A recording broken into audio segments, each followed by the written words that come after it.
Welcome back to அன்பு vlog. நாம் இன்றைக்கி என்ன பார்க்க போகிறோம்னா முருங்கக்காய் மசாலா தான் பார்க்க போகிறோம். இது ஒரு வெள்ளை சாத்து கூட வச்சு சாப்பிட்டிங்கன்னா ரொம்பவே சூப்பராக இருக்கும்.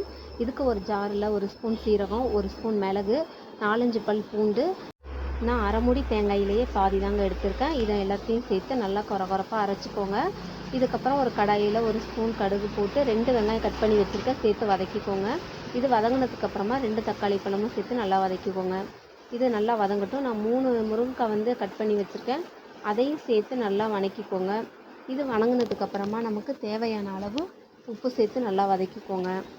நம்ம எல்லா குழம்புக்குமே போடுவோம்ல மிளகாத்தூள், அந்த மிளகாத்தூள் தான் நான் இதுக்கு சேர்த்துக்கேன். நீங்கள் வீட்டிலே அரைச்சி வச்சுருப்பீங்க, நீங்கள் அதை சேர்த்துக்கோங்க. எல்லா குழம்புக்கும் போடுற மிளகாத்தூள் தான் இது. நல்லா வதங்கினதுக்கப்புறமா கொஞ்சமாக தண்ணி ஊற்றிடுங்க. தண்ணி ஊற்றி அந்த பச்சை ஸ்மெல்லாம் போகட்டும். போனதுக்கப்புறமா நம்ம கொரகொரப்பாக அரைச்சி வச்சுருக்கோம்ல தேங்காய், அதை இதோடு சேர்த்து நல்லா மிக்ஸ் பண்ணிக்கோங்க. முருங்கக்காய் மசாலா பார்த்திங்கன்னா எல்லா குழந்தைங்களும் விரும்பி சாப்பிடுவாங்க. நீங்கள் இந்த மாதிரி ஸ்டைலில் செஞ்சு கொடுத்து பாருங்கள்.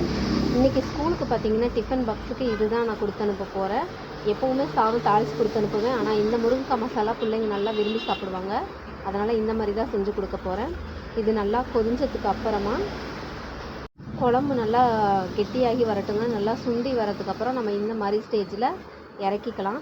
இதுக்கு கொத்தமல்லி தழை தூவி சூப்பராக சாதத்து கூட வச்சு பிசைஞ்சு சாப்பிட்டு பாருங்கள்.